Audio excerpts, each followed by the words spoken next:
जी हां, तो राहुल गांधी के वोट चोरी के आरोपों को ऐसा लगता है जैसे कि इस देश की न्यायपालिका भी समझने लगी है। अब देखिए ना, राहुल गांधी का एक कैंडिडेट जो कि चुनाव हार गया था, उसके बाद वो कोर्ट के धक्के खा रहा था और भारतीय जनता पार्टी के विधायक कभी पेशी पे नहीं आते थे, कभी कोई ड्रामेबाजी करते थे।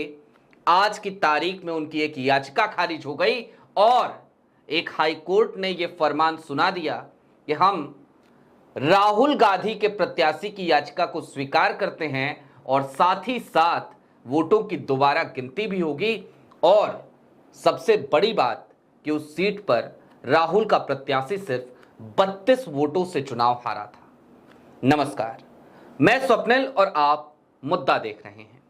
दोस्तों, आगे बढ़े उससे पहले एक छोटी सी अपील है। मुद्दा इन दिनों एक खास गंभीर आर्थिक संकट से जूझ रहा है। कुछ लोग चाहते हैं कि हमारी आवाजें बंद हो जाएं।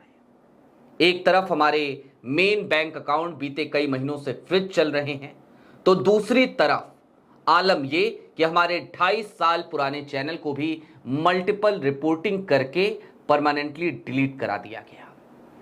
ऐसे में मुद्दा को डे टू डे ऑपरेशंस में काफी आर्थिक दिक्कतों का सामना करना पड़ता है। यदि आप चाहें, यदि आप सक्षम हो, तो आपकी स्क्रीन पर क्यूआर कोड है, नीचे यूपीआई का नंबर है। मुद्दा की छोटी छोटी मदद जरूर कीजिएगा, हम आपके आभारी रहेंगे।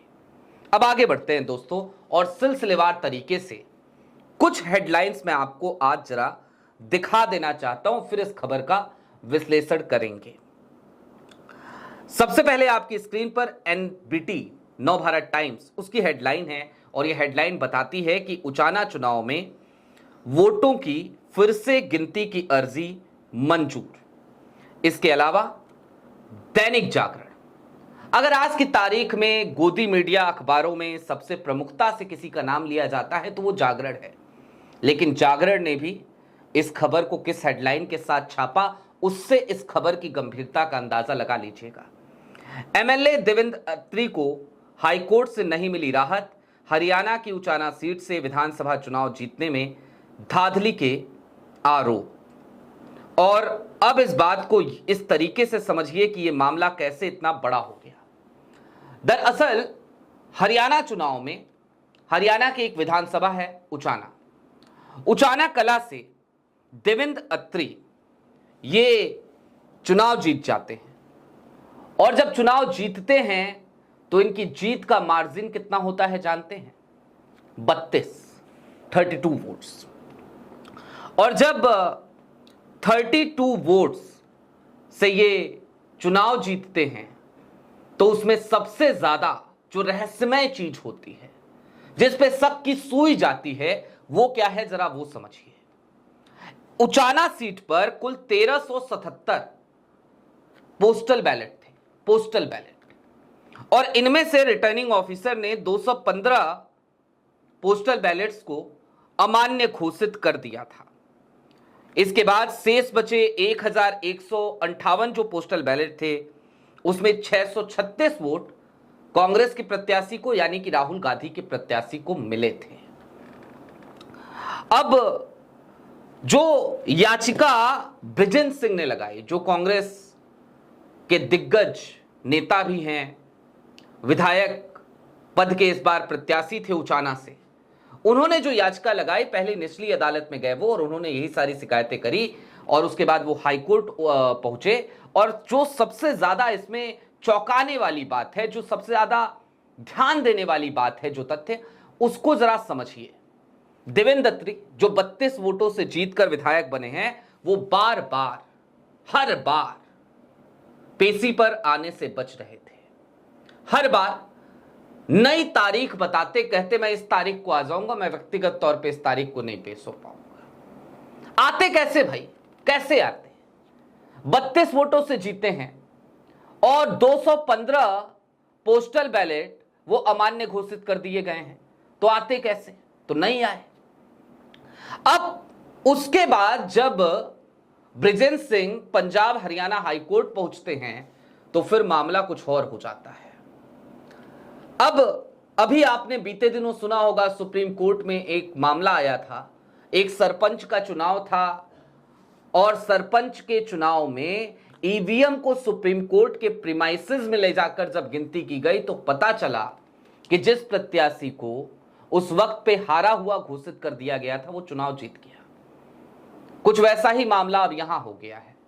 अब इसे वोट चोरी कहिए, वोटों में जालसाजी कहिए, इसको हेराफेरी कहिए, कुछ भी कह लीजिए, लेकिन ऐसा हो गया है। अब देवेंद्र अत्री जब उन्होंने देखा कि बृजेंद्र सिंह पहुंच गए हैं, वोटों की दोबारा गिनती करने की अर्जी भी लगा दी है और उनकी याचिका स्वीकार भी हो गई है, तो मोदी जी के कैंडिडेट देवेंद्र अत्री साहब वो पहुंच गए पंजाब हरियाणा हाई कोर्ट और पहुंच के कहा कि साहब इस याचिका को ना रद्द कर दीजिए, इस याचिका में कुछ है वो नहीं। ये बयान जो उन्होंने वहां पे दिया, जो याचिका उन्होंने लगाई रद्द कराने के लिए जो कहा, आपको किसी की याद आ रही है? मैं याद दिलाता हूं।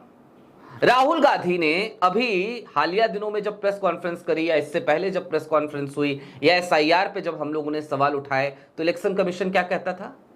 अरे इसमें कुछ है वो नहीं, सब बकवास है, सब बेसलेस बातें कर रहे हैं सब लोग, यही तो कहते थे ना ज्ञानेश कुमार साहब। तो कुछ उसी अंदाज में मोदी जी के विधायक साहब भी आ गए, अत्तर साहब पहुंचे पंजाब हरियाणा हाई कोर्ट में और कहने लगे साहब इसमें कुछ है नहीं। जज साहब ने याचिका देखी, याचिका को कूड़ेदान में फेंक दिया, खारिज कर दिया, कहा बहुत कुछ है। और अब ये उस दिशा में बढ़ चला है मुकदमा, ये उस दिशा में बढ़ चला है मामला जहां पे उसी सरपंच चुनाव में जिस तरीके से ईवीएम लाकर गिनती की गई थी, वैसे ही इन 215 जिनको अमान्य घोषित कर दिया, किसने किया? रिटर्निंग ऑफिसर ने। उन 215 पोस्टल बैलेट्स की फिर से गिनती होगी और यह गिनती हाई कोर्ट अब अपने प्रीमाइसेस में करा सकता है। अब दोस्तों, अमान्य घोषित करने का भी बड़ा अजीब सा मामला है। अभी उपराष्ट्रपति चुनाव में आपने देखा होगा 300 मत मिले थे ना, 300 मत इंडिया गठबंधन के प्रत्याशी सुदर्शन रेड्डी साहब को। अमान्य कितने हुए थे? जवाब है 15 वोट अमान्य। इंडिया गठबंधन कितने का दावा कर रहा था कि उसके पास है? 315 वोटों का 300 उसे मिल गए, 15 अमान्य हो गए। मेयर चुनाव चंडीगढ़ का आपको याद ही होगा, अनिल मसीह साहब किस तरीके से स्याही लगा लगा के अमान्य कर रहे थे वोटों को, अमान्य है, अमान्य है, अमान्य है। तो क्या उचाना में भी इसी तरीके से 215 पोस्टल बैलेट्स को अमान्य करार देकर 32 वोटों से जिता दिया गया? किसी और को नहीं बल्कि मोदी जी के कैंडिडेट को, देवेंद्र अत्री साहब को, क्योंकि 1100 की कुछ पर्चियों में 636 वोट मिल चुके थे राहुल के कैंडिडेट को, बृजेंद्र सिंह को। अब कुल मिलाकर यदि पंजाब और हरियाणा हाई कोर्ट में जब पोस्टल बैलेट्स की गिनती होगी, जब वो पिटारा खुलेगा, तो फिर वोट चोरी की एक और कहानी शायद हम सबके सामने आ जाए। अब देखना दिलचस्प होगा कि उसके बाद ज्ञानेश कुमार क्या कहते हैं। क्या वो न्यायपालिका को भी कह देंगे कि न्यायपालिका भी बकवास कर रही है?